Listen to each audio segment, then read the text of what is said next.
All right, follow-up review, I guess. Yes, as you guys can see, it's the thermal tights and bib tights and thermal overshoes time. It's about -5 degrees Celsius right now, wind chill. I'm a little bit sniffling, so I'm sorry about that. But as I promised, I'm gonna follow up review of my brand new Canyon Endurace CFSL 8.0 Ultegra Di2 group set version. So I know some people ask me, how does it ride? It rides great. I can't. It's it's very stable. It's very responsive. Yes, I sloped my stem there. I'm just trying to figure out the height of the handlebars on this specific bike for myself before I go out and buy the next set of handlebars. So, a few things. I had this bike in two different situations. I rode it outside and on my Wahoo kicker inside. Now,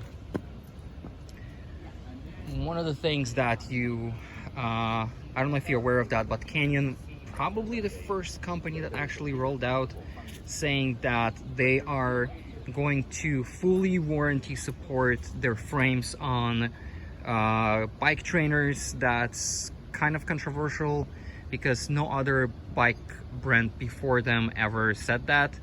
I'm gonna go even farther than that. Giant Defy Advanced 3 that I had before, in their warranty papers actually had that if the frame gets damaged on a trainer, the warranty is not going to be serviced. So Canyon rolled out and said, we're gonna actually service and we're gonna accept, and fully warranty our frames on trainers. Now they didn't list all of the bikes. They just listed all of the model, the Endurace Ultimate and Aeroad 2019 and forward. This is a 2019 model, so believe I'm good there. All right, so I'm gonna continue covering the bike. Rides great, very stiff, very responsive. Even though it's an endurance geometry, it's not as sloped as the Giants, which makes these bikes a bit more, I guess, responsive to power output. Rides fast, climbs nicely. I'm still figuring some things out. Obviously, it's been a month, but honestly, I don't regret getting it, at least so far. Now, from my previous video, I spoke a little bit about the Di2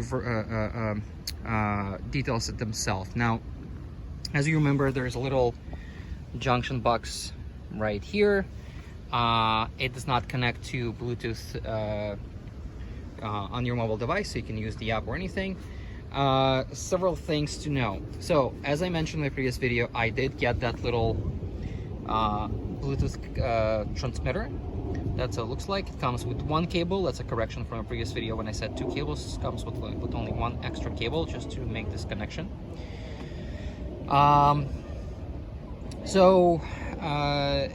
Several things to know about that.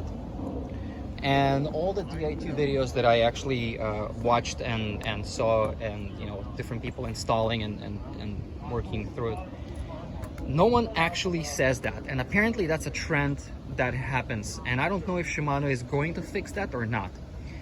So one of the biggest problems is that as soon as you install that little connector that you buy, and altogether it was actually 150 bucks. Yeah, the transmitter itself at 75, cable was about 15 or 25, and the tool that you need to snap off and snap in back the cables, I think it was another 15 bucks or something. So it's around, plus shipping, 150 bucks or so.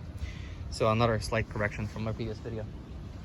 Now, another thing that so as I started saying, the problem that is trending right now with the Di2, and has been for a while, it seems like, is the fact that as soon as you install that transmitter,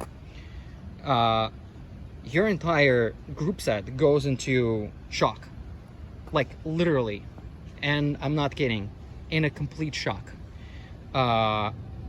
everything just stops working. So what happens is, once you install that thing and you do a connection with the E-Tube app that Shimano has,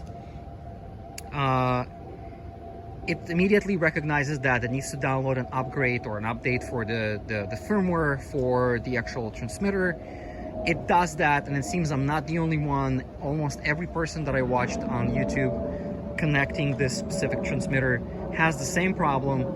At about 45-50% or whatever our other percent, without completing the installation of the firmware, it just throws into an error on the app saying error connecting or something along those lines, and the entire group set is completely disabled. Like literally nothing works.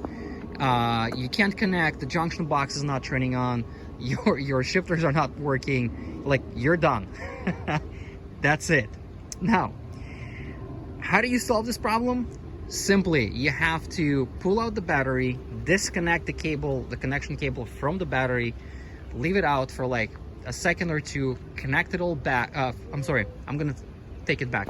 You have to disconnect the transmitter first, completely, remove it from the entire setup, then go and pull out your battery and disconnect the cable from the battery for about a second or two, and then connect it back without the transmitter.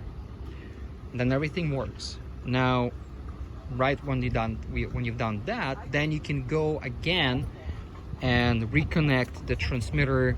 It will connect to the app, and then step by step, do not, I'm saying it again, do not update all the components at the same time. Go one by one, because the app is not stable and it will throw into an error again, and you have to go through this process again. Now, the problem with this process with the Canyon Endurace, and for those who don't know, and Canyon is not mentioning that, is the fact that the battery is in the down tube right here. And the only way to get to it, there's a little tiny hole. I don't know if you guys can. You see that black little thing underneath the bottom bracket. So in order to pull out the battery, you literally have to disassemble the bottom bracket, pull out that connecting part inside that holds the bottom bracket, and then you can pull out the battery. Now, I was doing all of it at home. I don't have a shop. I live in a Brooklyn apartment, not a lot of space, so I had to do it somehow without disassembling the bottom bracket, which is insane to begin with. But thank God, yeah, I have gloves on. My fingers are not that fat and not that big, so it was simple enough to use a few tools with this cable disconnecting tool from Shimano to weasel in between the bottom bracket and a literally yay tiny hole inside, to yank the cable out. And then, oh my God, it took me probably 15 minutes to connect it back because it's just so uncomfortable. But FYI, when you guys installing the transmitter, get ready for having a problem, and you have to be ready to solve that issue with disconnecting a cable from underneath the bottom bracket from the battery that's installed inside the down tube. So that's that. So that's about Di2. I hope it helps, because I went through probably 7 or 8 different videos on YouTube, and I could not, and literally none of them actually said that be ready for blah blah blah, these issues, get the tools that you need before you do that. Like, none of them. They just go through, yeah, I did that, yeah, I had a problem, here's how I solved it. So I hope what I'm saying right now, I'm helping out in some way. So yeah, I dropped the bars. Yes, I didn't cut the tube yet because I'm still figuring out the height of the bars that I want on this specific bike. Now, another thing that I wanted to talk to you about, guys, and it's something that a lot of people ask me about when I'm riding, because I have the same thing on both my bikes, and it's this thing. And I spoke about it in my previous reviews of my Giant Defy when I was talking about their connection box, and this was the only thing that actually solved my problem of having a computer in front of the at my handlebars without installing it here, because with the Canyon you can't literally install anything. Sorry, with the Giantify and their Connect box you could not install anything on the bar. But I got used to this thing so much and I loved it so much that I bought the same thing for my commuter bike, my Linsky commuter bike, and this bike as well. This is called a 3F or F3 computer mount. Now there's a bunch of different ones there, look similar, promise similar things. You know what, I don't want to tell you don't, you know, do something or don't do something, but I would go as far as telling you do not, and I'm literally saying do not buy anything else than this thing. Why? Because this thing is extremely light. It's like 100 grams, the entire setup, together with the light or camera connection part underneath. This thing is sturdy as hell.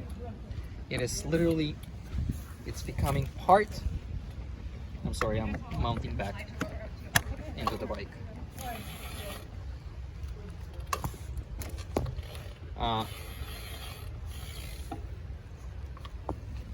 So this thing becomes literally part of your bike. It's like an extension of your stem. It doesn't move. It's sturdy. It's aerodynamic. It's flushed with my stem and the handlebar. You can either put it up or put it down, however you want, and it's just as simple as that. It's amazing. I love this thing. I did a review of this thing on Google, I think a few days ago. But anyway, I highly recommend this thing. It will literally save your life in terms of where to mount things, and then you have all this thing clean and empty for whatever else you want to mount. If you want to mount anything, I typically would also have a quad lock somewhere in the middle here for my cell phone, and then you have the cell phone and the computer just neatly, nicely, and beautifully mounted together. Anyway, I hope my review is helpful. I am gonna continue riding. Stay safe and continue riding.